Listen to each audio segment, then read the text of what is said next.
আসসালামু আলাইকুম।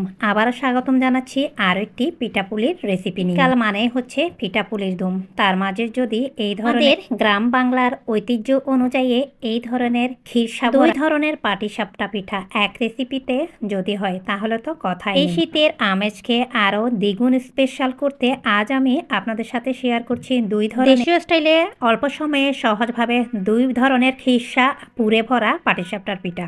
পাটিসাপটার তুলনায় এই পাটিসাপটার পিঠাটা একটু বেশি স্বাদের। এই জন্য চুলাতে প্যান দিলাম, প্যানের মাঝে 2 কাপ তরল দুধ দিয়ে দিচ্ছি সাথে স্বাদমতো চিনিটা দিয়ে মিষ্টির ব্যালেন্সের জন্য দিয়ে দিচ্ছি 1 চিমটি পরিমাণ লবণ। আর যে কোনো মিষ্টি খাবারে 1 চিমটি পরিমাণ লবণ হলে মিষ্টির ব্যালেন্সটা ভালো হয়। এবার আমি একটু ভালোভাবে মিশিয়ে নিচ্ছি। মিশিয়ে নেওয়া হয়ে গেলে এর ফাঁকে আপনাদের সাথে একটু শেয়ার করছি, আমি আগে থেকে 2 মুঠো পরিমাণ চিনি গুঁড়া পোলাওয়ের চাল এইভাবে ভিজিয়ে রেখেছিলাম। 2 মুঠো পরিমাণ চিনি গুঁড়ো পোলাওয়ের চাল ভালোভাবে ভিজিয়ে ফ্রেশ করে কচলে নিয়েছি। এই চিনি গুঁড়া পোলাওয়ের চালটা আমি একটি ব্লেন্ডারে অফ স্ক্রিনে ব্লেন্ড করে নিচ্ছি। তাতে আমি দুধটা যখন বলক উঠে আসবে লিকুইড, এর মাঝে 1.5 কাপ পাউডার দুধ দিয়ে দিচ্ছি। তাতে আবারও মিলিয়ে নিচ্ছি।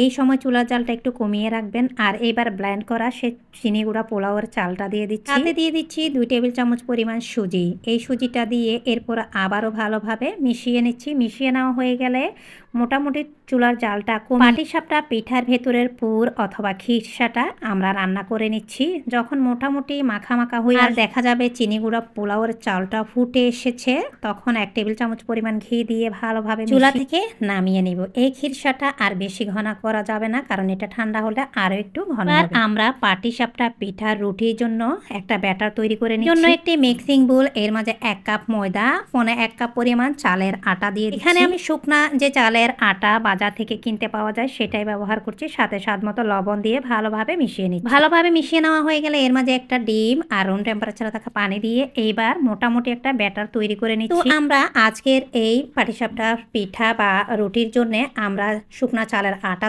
ব্যবহার করেছি ময়দার সাথে। এই জন্য ব্যাটারটা আমাদের মোটামুটি কিছুটা পাতলা করতে হবে। ব্যাটারের কনসিস্টেন্সিটা আপনাদের বুঝে তারপর তৈরি করে নিতে হবে। পানিটা একবারে না দিয়ে বুঝে তারপর অ্যাড করবেন। পানি যদি একবারে দেন সেক্ষেত্রে খুব বেশি পাতলা হয়ে গেলেও কিন্তু হবে না। এবার আমি এই ব্যাটারগুলি দুটি মিক্সিং বলে সমান ভাগে ভাগ করে নিচ্ছি। সমান ভাগে ভাগ করে নেওয়া হয়ে গেলে আমি একটি মিক্সিং বুলের ব্যাটারের মাঝে চিনি এবং অন্যটিতে আমি বাজার থেকে কেনা খেজুরের গুড় ব্যবহার করি। 2 ভাগে ভাগ করে নেওয়া হয়ে গেলে আমি শুরুতে একটি মিক্সিং বুলের মাঝে দিলাম চিনির পরিমাণটা আপনারা বাড়িয়ে কমিয়ে দিতে পারেন। অন্যটিতে দিয়ে দিচ্ছি বাজার থেকে কেনা আর গ্রেট করে নিয়েছি এই খেজুরের গুড় একটু মিশতে সময় লাগবে। তার আগে আমরা চিনিটা ভালোভাবে মিশিয়ে নিচ্ছি। ভালোভাবে চিনি এবং খেজুরের গুড় দুটি মিক্সিং বুলে মিশিয়ে নেওয়ার পরে আমরা এই 2 মিক্সিং বুলের ব্যাটার 10 থেকে 15 মিনিট রেস্টে রেখে দেব। এতে করে আমরা বাজারের কেনা যে শুকনা চালের গুঁড়ো ব্যবহার করে সেটা ভালো করে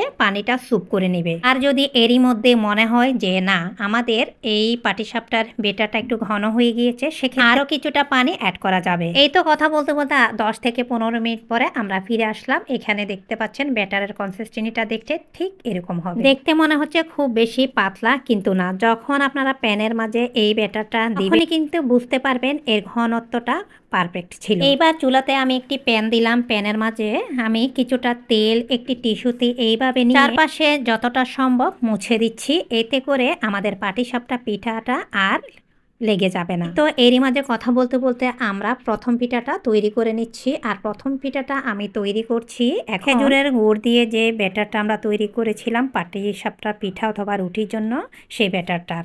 এবার এর মাঝে আগে থেকে তৈরি করে রাখা সেই ক্ষীরসা দিয়ে দিচ্ছি। আপনাদের তাওয়া অথবা প্যান যখন হাই হিটে জাল করবেন আর ব্যাটারটা দেওয়ার পরে তখন চুলার জালটা কমিয়ে 1 মিনিট দমে রাখবেন। প্যানের মাঝে যখন আপনারা ব্যাটার দিবেন সেক্ষেত্রেও কিন্তু চুলার জাল একদমই লোতে রাখতে হবে। এই তো কথা বলতে বলতে আমরা দ্বিতীয় পিঠাটাও কিন্তু তৈরি করে নিই। এবার আমরা যে পিঠাটা তৈরি করব সেটা কিন্তু আমরা চিনি দিয়ে যে ব্যাটার তৈরি করেছিলাম সেই পিঠাটাই। আজকে পাটিসাপটা পিঠার জন্য আমি যে পরিমাণ চালের আটা এবং ময়দা ব্যবহার করি, চালের আটা এবং ময়দা দিয়ে আপনারা 14 থেকে 15টি মোটামুটি সাইজের পাটিসাপটা পিঠা তৈরি করতে পারবেন। এরই মাঝে কথা বলতে বলতে অন্য পিঠার তুলনায় কয়েক গুণ বেশি মজার অল্প সময়ে সহজ রেসিপিতে আমাদের ক্ষীরসা পাটিসাপটা পিঠার রেসিপি অলমোস্ট ডান। আজকের রেসিপি এই পর্যন্ত। আপনারা রেসিপি এনজয় করুন আর আমি এখান থেকেই বিদায় নিচ্ছি। আল্লাহ হাফেজ।